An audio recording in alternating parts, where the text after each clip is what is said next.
My name is Claire Dawson, I'm 27, and tonight was supposed to be the biggest night of my life. Ever since I was a teenager, I dreamed of attending the New York Arts Foundation Gala, a place where rising designers, artists, and creative professionals get noticed.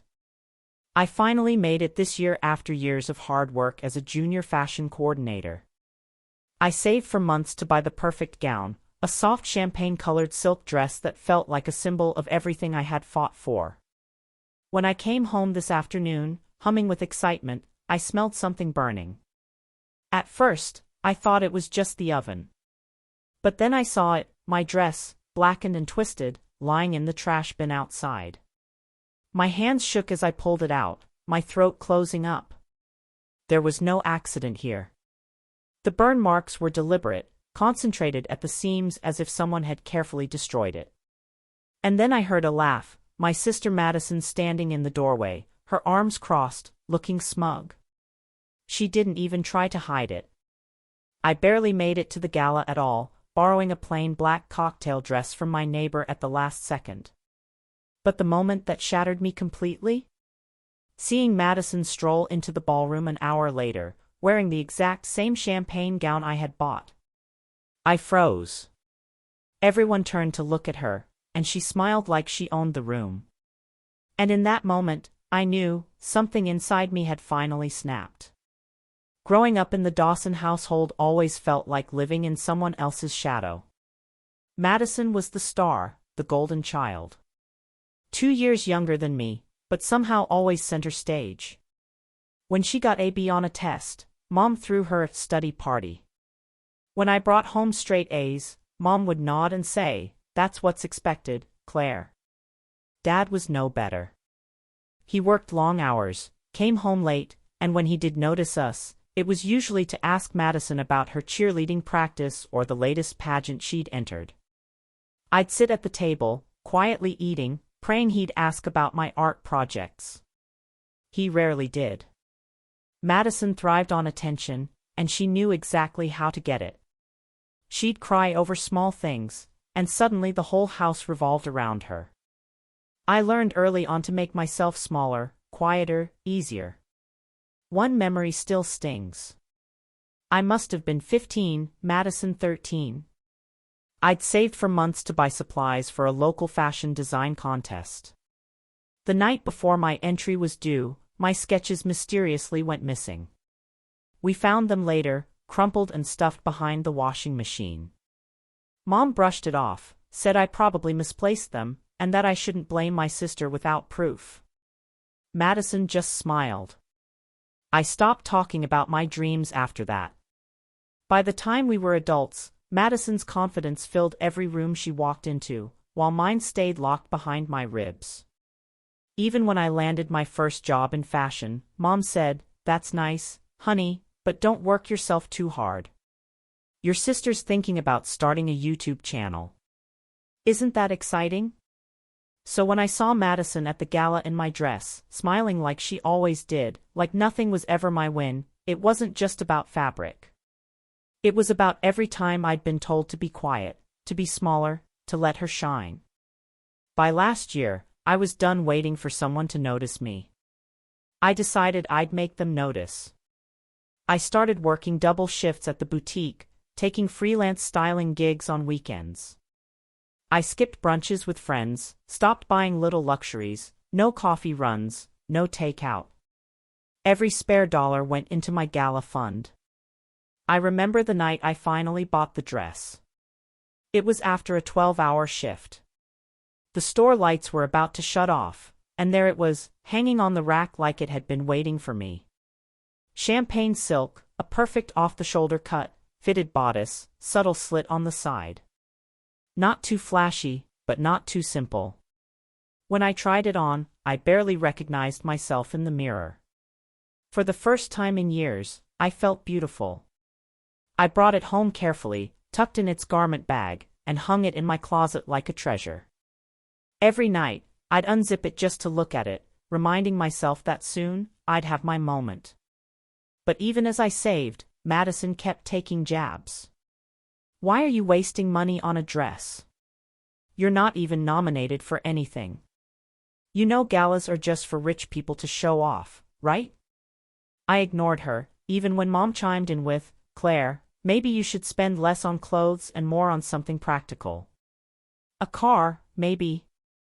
The closer the gala got, the more nervous I became, but also more excited. This wasn't just about attending. This was about stepping into a room where designers, directors, and sponsors mingled. Maybe someone would notice me, my work, my potential. Maybe I'd finally step out of Madison's shadow.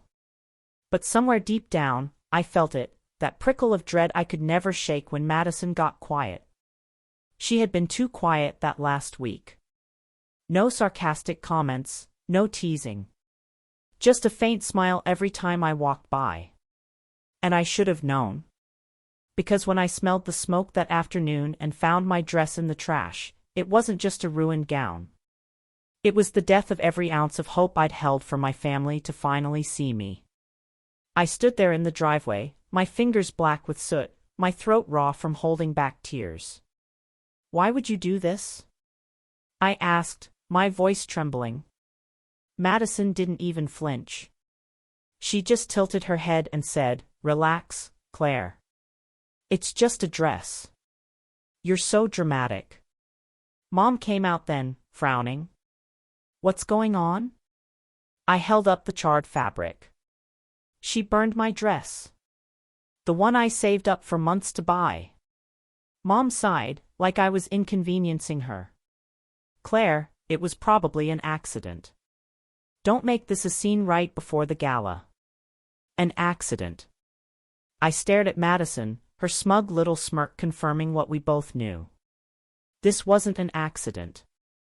Something inside me cracked. I didn't scream. I didn't throw anything. I just felt empty.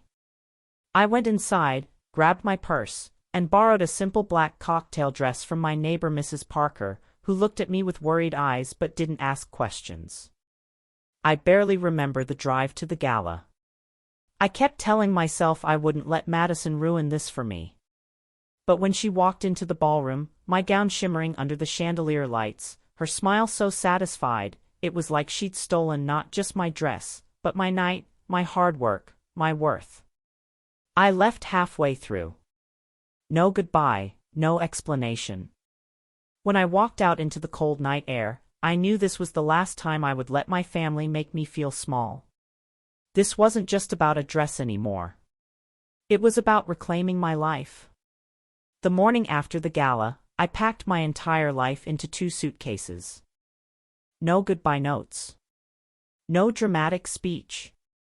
Just silence.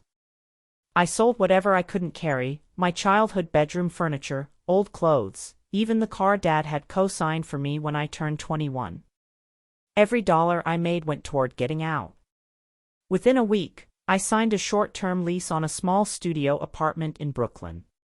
It wasn't glamorous, peeling paint, noisy pipes, and a view of a brick wall, but when I shut that door for the first time, I felt something I hadn't felt in years.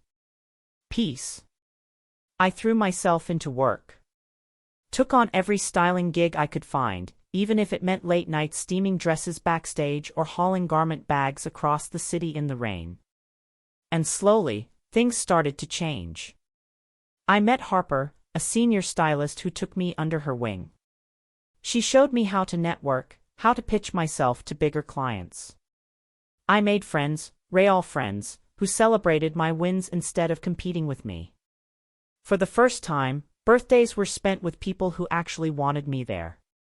One night, after a particularly long day, I found myself laughing so hard at a dive bar with my new crew that tears streamed down my face. And it hit me, I hadn't cried from happiness in years. I even started designing again. Not for contests, not for approval, just for me. I filled sketchbooks with ideas, let my creativity breathe. And slowly, I saw the girl I used to be reappear. The one who dreamed big, who stayed up late sewing dresses from thrift store fabric, who believed she could make something of herself. I wasn't that scared, quiet Claire anymore. I was becoming someone stronger. And for the first time, I realized I didn't miss the constant noise of my family's house. I didn't miss the criticism, the favoritism, the careful way I used to measure every word so I wouldn't upset anyone.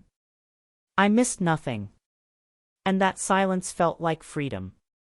It took about 2 months for the calls to start. At first, it was Mom. Claire, you've made your point. It's time to come home. Your father misses you. But Dad never called. Then came the texts. Long, guilt-drenched paragraphs about how family is everything and how I was tearing the family apart. I ignored them. Until one night, Madison called. Her voice was strangely soft. Claire, look, I'm sorry about the dress, okay? It wasn't that deep. I didn't think you'd care that much. That made me laugh. Bitterly. You didn't think I'd care that you destroyed something I worked months to buy? That you humiliated me? She went quiet for a beat. You've always been so sensitive. Can't we just move past this? I hung up. A week later, Mom sent me a message saying she was in the hospital. My chest tightened, but when I called the hospital, they said she'd just come in for a routine checkup. It wasn't an emergency. It was bait. And that was the moment I knew my family wasn't trying to make things right. They just wanted the old, compliant Claire back. But she was gone. When Madison texted again, I replied only once. You can keep the dress. I've outgrown it, and you. Then I blocked her number. And I swear, when I put my phone down, the room felt lighter. I wasn't just surviving anymore. I was free. It's been almost a year since the gala. Sometimes, when I walk past a boutique window and see a champagne-colored dress, my chest still tightens for a second. But then I smile. Because that girl, the one who thought her worth depended on whether her family approved, she doesn't live here anymore. I've built a life that's mine. I've styled magazine shoots, worked with designers I used to only follow on Instagram, and even launched a small online shop with my own designs. People wear my work now, not because they have to, but because they love it. And I finally love me. I've learned something I wish I could tell every girl who feels unseen. Choosing yourself isn't selfish. It's survival. I used to think family meant the people you were born to, the ones you share a last name with. But I've learned that real family is chosen, the ones who cheer for you, even when you're winning. Walking away wasn't easy. It broke my heart. But it also gave me back my life.